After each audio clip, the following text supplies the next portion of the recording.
What is going on, Headliner Nation? Welcome to week 2 of the fantasy football season, where today we're talking about our quick and dirty top 30 wide receivers. Now, as you can see, I've chosen to wear my Jamarville shirt because, damn it, we need a bounce back this week from Ja'Marr Chase. Before we get into today's rankings, though, a quick word from today's sponsor. Hey, Headliner Nation, it's Taylor back again, and I want to talk to you about our sponsor for today's video, Marine Layer, but something's changed. After a good amount of washes of this denim shirt and this Marine Layer t-shirt, what hasn't changed is the softness and the quality. But what has changed is the exclusive limited time discount code for Headliner Nation. Use code FANTASY15 at checkout at marinelayer.com for 15% off your entire order. This t-shirt has become one of my favorites, and I wear it all the time. I get it. You may be thinking I've got plenty of old t-shirts in the closet that are pretty comfortable. But, you know, those holes in them and the wing stain, not so great. So I want to tell you about Marine Layer's Respun program. It's this super cool thing where they'll send you a t-shirt recycling kit that's prepaid, and you can send in all of those old t-shirts to get $5 per t-shirt credit at marinelayer.com. They'll literally pay you to send in those old t-shirts and turn them into new ones. We can agree that the perfect t-shirt is pretty hard to find, but Marine Layer has us covered. And for a limited time only, don't forget that discount code FANTASY15 at checkout for 15% off your entire purchase at marinelayer.com. Once again, that code is FANTASY15, 15% off your purchase at marinelayer.com. They're saving your closet one t-shirt at a time. Awesome, appreciate it, Taylor. It's almost annoying how silky smooth he is behind the camera. Hashtag Taylor down below in the comment section if you think this guy needs more airtime. Anyway, let's head in to today's rankings, the quick and dirty top 30 wide receivers for week 2. Now, just like I say when I start off all of our ranking shows, if you're looking for a more detailed explanation on these players, that can be found in the start-sit videos. This video, its sole purpose is to quickly run through the top 30 rankings. So as we can see right here, number 1, it's Tyreek Hill. Now, for the most part, everyone that drafted Tyreek Hill in 2023 is probably sitting 1-0 right now because this dude went absolutely bananas in week 1. A more difficult matchup this week on the road in New England, but Tyreek Hill is a man on a mission to try to get 2,000 yards this season, and who am I to stand in his way? He's at number 1. Number 2, or I guess you could just say 1B, it's Justin Jefferson, the Minnesota Vikings. A difficult matchup for him as well this week. Going to be Thursday Night Football on the road in Philadelphia. That is not ideal, but this is Justin Jefferson, and he's about as consistent as it gets at the position. Number 3, this is where I have Stephon Diggs, Buffalo Bills. He's going to have a better matchup, going to be at home in Buffalo against the Las Vegas Raiders. Diggs had himself a solid week 1 on the road in New York against a difficult Jets defense, looking for a higher ceiling maybe this week. Got him at number 3, which will then take us down to number 4, and this is where I have A.J. Brown. Now, we just discussed that they're playing on Thursday night against the Minnesota Vikings. However, this matchup for A.J. Brown is much better. The Minnesota secondary is definitely a defensive unit that can be had through the air, and by A.J. Brown, he's at number 4. Number 5, it's Amon-Ra St. Brown, hashtag Doomtar, if you've been around for longer than a year. He's going to be playing at home against the Seattle Seahawks, a Seahawks defense that was just taken advantage of by the Los Angeles Rams last week. Got Amon-Ra at number 5. Number 6 then is Ja'Marr Chase. We're looking for the bounce back this week. Almost anything would be better than what we had in week 1. Let's chalk that up to some rust for Joe Burr and look for the bounce back for Ja'Marr Chase in week 2.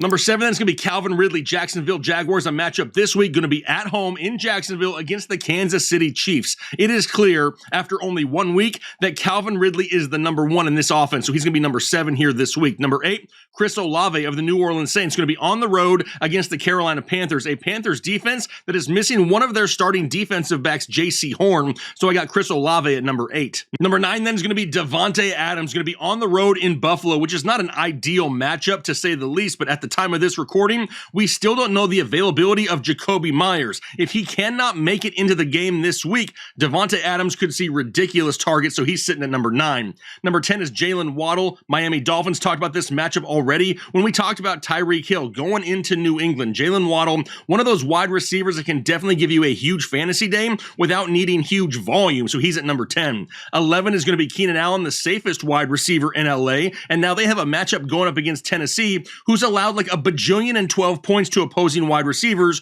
over the last year. Number 12, this is where we have CeeDee Lamb. Another difficult matchup this week for CeeDee Lamb. Last week had to deal with a lot of bad weather. Now he gets to deal with the Jets defense. Fortunately for him, we saw Diggs find some success, hoping for the same for CeeDee Lamb, got him at number 12. 13 then is going to be Devontae Smith, Philadelphia Eagles. That Thursday night game against Minnesota, a solid matchup for Devontae Smith, coming off a week in which he found the end zone. Number 14 then, what about DK Metcalf? They're going to be on the road in Detroit, but DK still has the highest touchdown upside of this offense. We know that JSN is going to be out there, and him and Tyler Lockett could split some of those snaps. DK Metcalf, the safest option as of right now, he's at 14. Followed by number 15 then is where I have T. Higgins of the Cincinnati Bengals. They're going to be playing at home against Baltimore. Just like I said with Jamar Chase, we're kind of chalking up week 1 to some rust for Joe Burrow, hoping for a T. Higgins bounce back, got him at 15. Number 16 then is where I have Mike Evans, Tampa Bay. Really moved him up the rankings after week 1. It was great to see him have some chemistry already with Baker Mayfield, who actually looked pretty freaking good in the pocket. Going to have a great matchup at home against a Chicago Bears defense that just gave up a couple short touchdowns to Romeo Doubs last week. Could that be Mike Evans in week 2? Number 17 then is DeAndre Hopkins, Tennessee Titans, the true volume guy in this offense. Overall, the offense not very appealing. Ryan Tannehill struggled in week 1, but a great matchup for DeAndre Hopkins this week against the Los Angeles Chargers, which just gave up those huge plays to Tyreek Hill last week. 18, this is where I have Brandon Ayuk of the San Francisco 49ers. Going to be on the road once again against the Los Angeles Rams. Now, Ayuk is the clear wide receiver in this offense for down the field targets, which is absolutely great. Plus, they look at him in the red zone, got Ayuk at 18. Number 19, that is where I have DJ Moore, Chicago Bears. Drop down the rankings here just a little bit. They're going to be on the road against Tampa Bay, looking for him to be more involved in week 2 than he was in week 1. Number 20 is where I have Tyler Lockett as of right now. Until we really start to see JSN playing more snaps, Lockett's going to find himself a little bit higher in the rankings right here at number 20. 21 is where I have Deebo Samuel, still super reliant on yards after the catch. They're not really targeting him deep down the field, so it's kind of an uphill battle for him to gain his yards each and every week. He's at 21. 22 is where I have Chris Godwin in that good matchup going up against the Chicago Bears. 23, going to be Mike Williams of the Los Angeles Chargers in that great matchup going up against a horrendous Tennessee secondary. 24 is where I have Amari Cooper of the Cleveland Browns going up against the Pittsburgh Steelers, a Steelers defense that got torched last week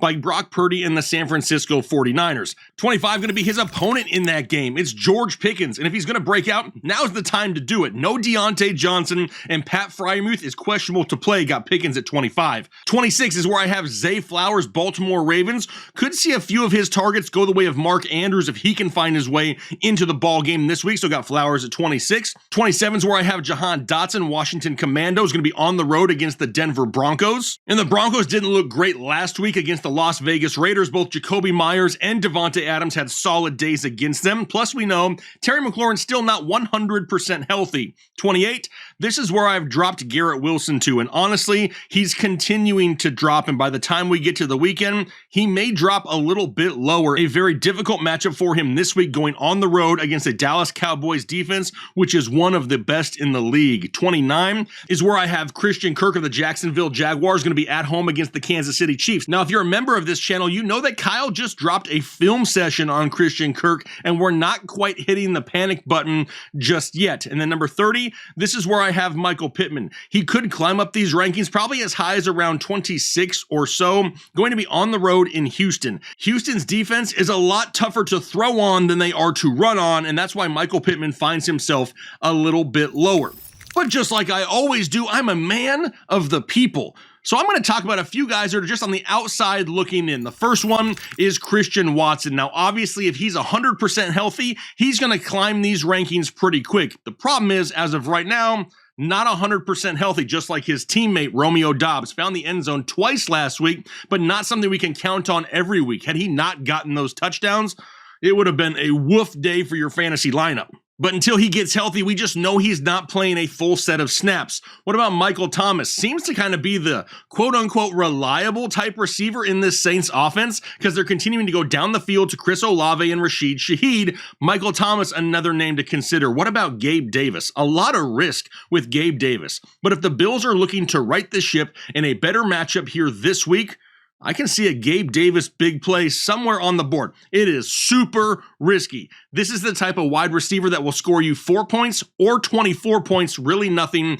in between. Nico Collins, we've talked about him all offseason, getting a huge target share for the Houston Texans as their number one guy. Jordan Addison really got involved in the offense in week 1, found himself in the end zone. You know he's going to get lesser defensive attention because so many people are focused on Justin Jefferson. What about Terry McLaurin? We know he's working himself back to 100% health. If this guy can get 100% healthy, he's a lock to be inside the top 20. And then Courtland Sutton. As long as we don't have Jerry Jeudy, Courtland Sutton is somewhat of an option. The issue with Courtland Sutton is he really isn't a volume type receiver. He's a bigger play, a touchdown style receiver. So if he doesn't score, he probably doesn't help your fantasy team. But I'm sure there's a lot of other people out there that you want to know about. Some of you probably just blew your wad on Puka Nacua this week on waivers. I get it. Do you want to just throw him right into your lineup? Really depends on your options. A super difficult matchup for him though this week going up against the San Francisco 49ers. He wasn't on my graphic, but I knew a lot of people were going to ask about him. Now I'm sure when you look at these rankings, you may see a few things slightly different. That is okay. Our rankings, mine and yours, they're not supposed to match. If they did, what would be the purpose in even watching the videos to begin with? It's when we really come together down below in the comment section, have those great conversations with each other, because maybe there is something that you see that I don't. When we come together and make those rankings as a community, that's why we found all the success we have. Go look at some of the comment sections of videos this week. People are absolutely dominating and the season just started. But one thing remains here at the wide receiver position. There are a ton of options each and every week, and that is a good thing from a fantasy football perspective. I'm going to go ahead and get out of here for the day, though. Hopefully you have a great rest of your day, and then do your part to make the world a better place.